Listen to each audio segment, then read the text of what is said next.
Mesdames, Mesdemoiselles, Messieurs, bonsoir, bonjour, ça dépend. Na Ernie Bosubiso, les lots tozali sur la tour d'horizon. Tour d'horizon, une sorte, il y a émission analyse, to parler sur les faits sociaux, et analyse nous faisons liée sur le plan politique et pourquoi pas il y a un domaine les lots parmi les points oyo.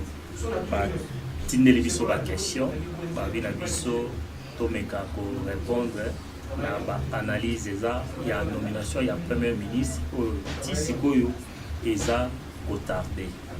Alors parmi ba combo oyo finalement oye ko bima la dernière minute alobi Albert Duma semble-t-il que Kanaye eza enterré et kutanaki na opposition oyo ya Félix Tshisekedi président ya RDC moko aboyaki sur base ya la suspicion oyo eza autour ya kombo na ye.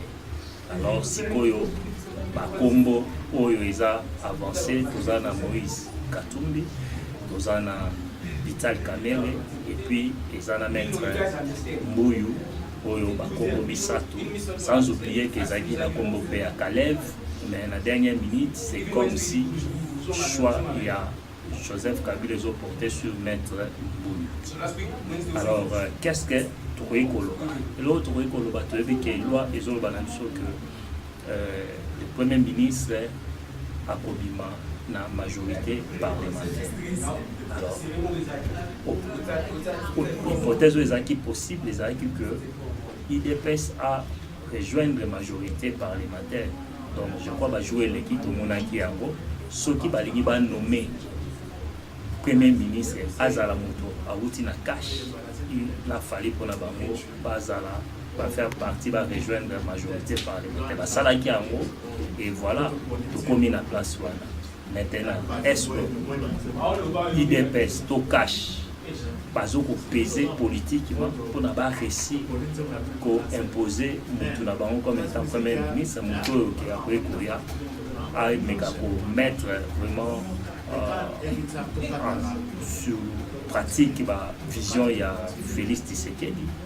Est-ce que FCC économie quoi ce qui va concéder aux Alaponanini parce que tu sais que majoritairement bango batu baza na droit ya nommer premier ministre. Alors plusieurs points d'interrogation oyo eza se laisser entrevoir entre les lignes, eza notamment likambo oyo tolobi wana toujours koloka que monsieur Bahati peut bazo menacer parce que y a un nombre de députés belé azo kolinga poste wana pe et y a epana. Alors ce qui FCC aboyi que premier ministre Aouta na partie à Bahati, ça va créer encore une dissension à Katina. Alors ce sont des éléments oyo à la longue toujours kolinga totala na ba jour à venir oyo total premier ministre Nini Akoye au bango bakobimisa. Mais tu as dit que Moïse Katumbi sauf imprévu et parti na bango pour ensemble les faire partie na majorité parlementaire. Alors je ne sais pas ce qui bakotaki na dernière minute ou pas et pour que Moïse Katumbi va nommer le premier ministre. Tu as dit qu'il favorise les Vital Kamerhe, qui est l'homme de tous les enjeux, à participer, donc c'est lui-même qui est l'artisan même, il y a encore il y a FCC dans cash. Alors est-ce qu'il n'y a pas pour les cas comme premier ministre de éviter? Mais il y a certaines rumeurs aux autres courir déjà qui semble-t-il bazar pour tirer dans le président de la République sur base de certains faits que moi, Vital Kamerhe, en tant que directeur bazo pour exercer au-delà du pouvoir naïe, pour faire la pression, il y a des dossiers, il y a des mongo, notamment le gouverneur de la Banque centrale, et semble-t-il à Zosenga, par procéder à 50%, 20%, 30%, il y a un bon rôle de devoir, ainsi de suite. Donc, ça peut dossier pour le Landela, total par rapport à la nomination de Kozalana idée na makambo ndenge kolekela.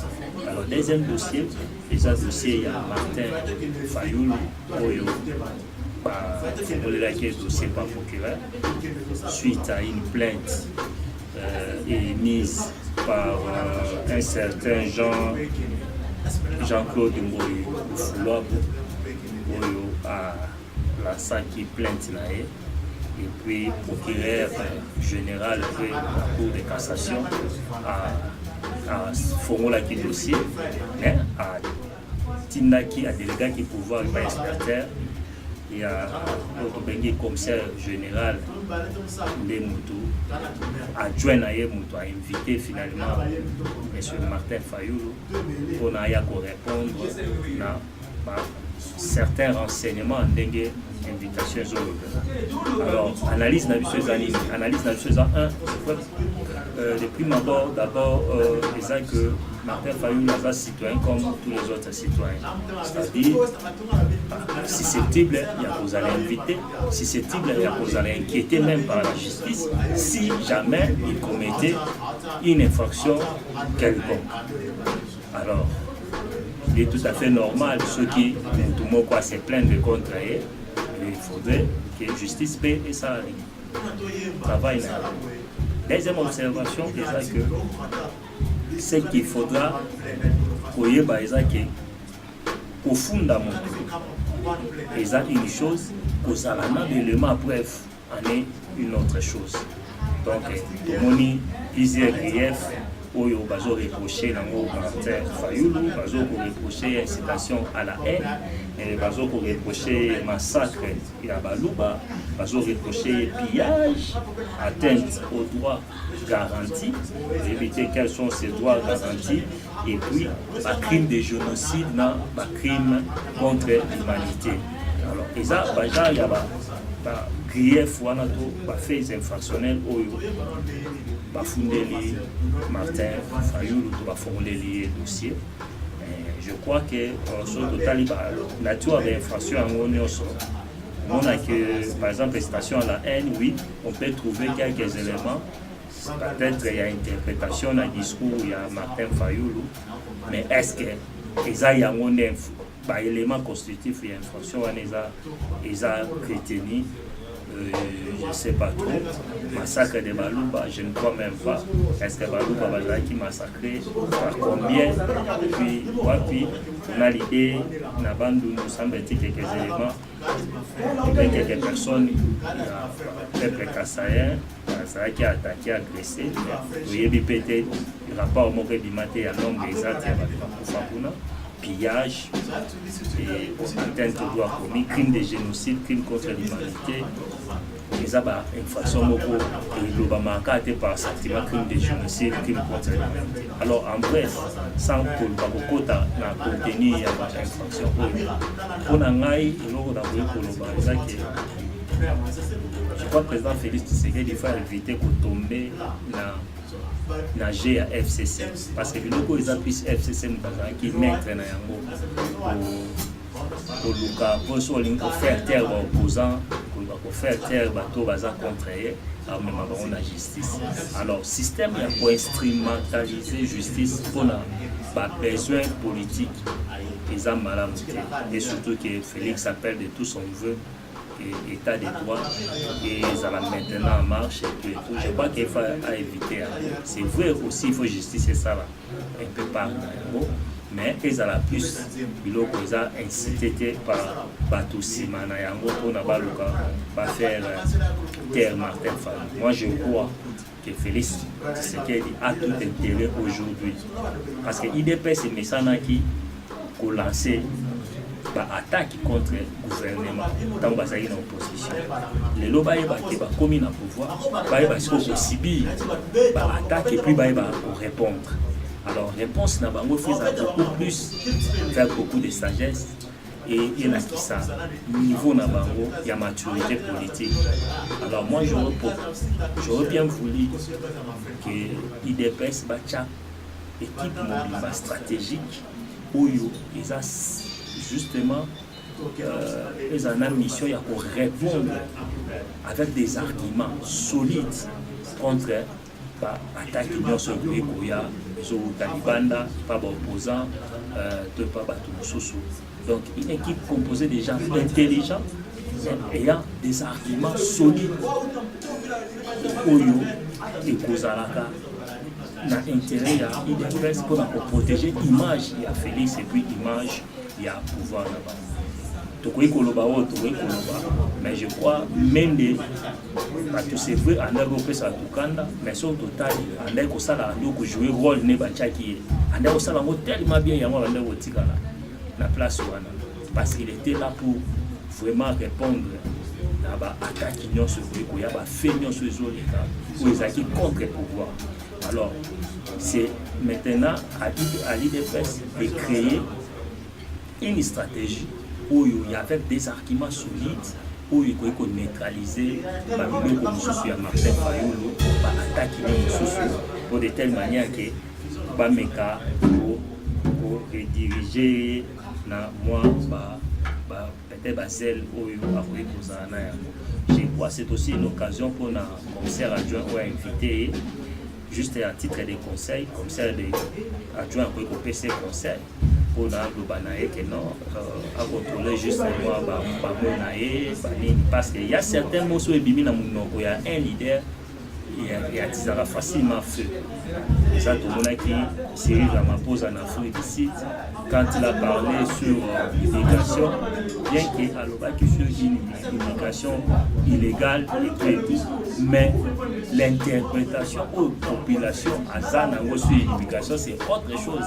Ça a créé directement la tension sur la xénophobie et voilà, tu vas confier dans Simelo Kouana. Donc, je crois le commissaire pour rappeler à Martin Fayulu pour lui dire que non, les leader juste à contrôler parce que l'interprétation aux populations pour que Zalana et en autour il y a des phrases qui sont utilisées pour que la pratique et pour créer instabilité. Alors, troisième point, les assiégés, il y a toujours des dépenses. Le président Félix Tshisekedi, il a sali, il a dépassé le bon il y a une année, il a dépassé, on a 3 mois pour le voyage et tout console. Je crois aussi, c'est là où photo pour moi parenthèse et tout ça l'appel de tout nouvel. Il y a tout ça l'appel alors, toujours ça la veut que le gouvernement ait un outil pour voir ce qu'il pour éviter, sous moi laisser aller il y a institution président. Donc il faut toujours une installation effective, il y a une institution notamment l'Assemblée nationale a déjà installé, Sénat les avait installé. Et puis le gouvernement les a installés de telle manière que permettre que l'institution où on a des contrôles ils sont là en place pour stopper la déviation pour l'institution président. Il y a un deuxième élément pour faire appel à l'orthodoxie financière, c'est-à-dire qu'il faut que le gouvernement pour budgétiser l'Union sur l'Italie, même déplacement. Il y a le président de la République. C'est vrai, le président de la République, Tambola qui en tant qu'opposant, mais maintenant il est président de la République. Il lui a fallu quitter ce terrain en tant que président, à palper à une idée réelle sur la réalité où les gens n'ont pas fait fond dans la province. Je crois en même temps, oui, dépenses et salami, des bâtiments apparemment, oui, le déplacement chef de l'État coûte beaucoup d'argent, oui, peut-être, et si Simon Bongo, ou Isaki prévu peut-être,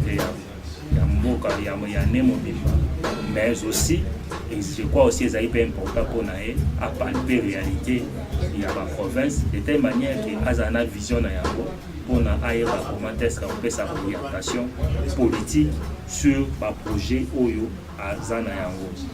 Alors, il y a un quatrième point, il y a M. Roubero, Oyo, Azo, koasime intérim ya ministère ya justice et bato bafandi nie je crois toyebi baveleité kubewa toyebi attachement na ye na Rwanda oyo ezaka ya kodémontrer lisusu te. Alors plusieurs éléments oyo ezokokota en ligne de compte eza eloko moko makasi tosengi toyeba ke ministre ya justice ayemuka délivraka bacertificat ya nationalité. Certificat ya nationalité eza likambo oyo ya M. Ruberwa azokoasime intérim ya ministère ya justice parce que M. Alexis Thambwe Mwamba azokende na saki Sénat. Alors il y a un risque parce que toyebi nature ya nationalité ya Ruberwa eza douteuse, pour ne pas dire que aza d'origine rwandaise. Toujours la contestation depuis l'université, Asia-Tanga, ainsi de suite. Alors, Lelo va confier au ministère Oyo, ils ont en charge notamment de délivrer un certificat de nationalité, comme preuve de nationalité. Parce que loi loi sur la nationalité, il y a 2004, sur le panier l'article, je crois 42-47, et il peut ça notamment ministre de la justice. Azana pouvoir signer un certificat de nationalité. Or, un certificat de nationalité est justement preuve où il a que Moutou X ou Y Aza ressortissant congolais, Aza des nationalités congolaises. Donc, c'est un danger où il faut interpeller. C'est vrai que le ministre a assimé affaire courante et l'Ikoloba. Il faut poser acte d'administration où il faut engager futurité, mais il faudra que la mise sur le bazar na pouvoir actuel, donc notamment IDPS cache pas la mise sur la bango pour ne pas que y a Simba Moutou na makambo na bajour et koya. Dernier élément na biso za ya Valentin Mubake avec sa conférence de presse a proposé après 3 ans d'élection et sans les bancs. C'est vrai, tout l'a dit vraiment dans l'ensemble des thèmes. Mais je crois que au sein de 3 ans, au sein de l'élection anticipée, au lieu de 5 ans, pour moi personnellement, je crois que ils ont la bienvenue. Ce qu'il faudra, il faut absolument pour réformer CENI, pour réformer même comité mobimba directoire ya CENI pour ça là un recensement parce que ça fait longtemps que recensement ça maté et puis pour ça réforme il y a loi électorale surtout il y a ba gouverneur na ba sénateur pour ça la loi pour réformer loi wana mobimba à telle enseigne que peut permettre tant que toujours qu'il y a une élection après 5 ans biloko wana nyonso ezala installé tozala na fichier électoraux en temps et à l'air et puis corriger tozala na tobimisa ba gouverneur to ba sénateur par suffrage moko universel direct ezala lisusu te système ba grands électeurs parce que ici esambwisi biso na ndenge ya kosangana te et c'est bien kolanda biloko ba pays mosusu mais ba pays wana baza déjà un peu développé sur le plan démocratique. Les grands électeurs na bango baza na morale moko moins élevé que par rapport au yabiso et za notion moko tozana nous prête les lots yako ko sala système ya ba grands électeurs bato pesa ka bato ba voix na biso bango ba kende ko voter bato mosusu et ezali mabe pour l'instant. En tout cas, ça nous demande encore le temps. Tout ça, la table à 10 ans, 15 ans, 20 ans. Après, peut-être, il y a le système sous. Donc voilà, mesdames et messieurs, autour il y a un point où il est énoncé au début. Donc, prochainement, dans l'émission sous, il y a tout d'horizon. Merci.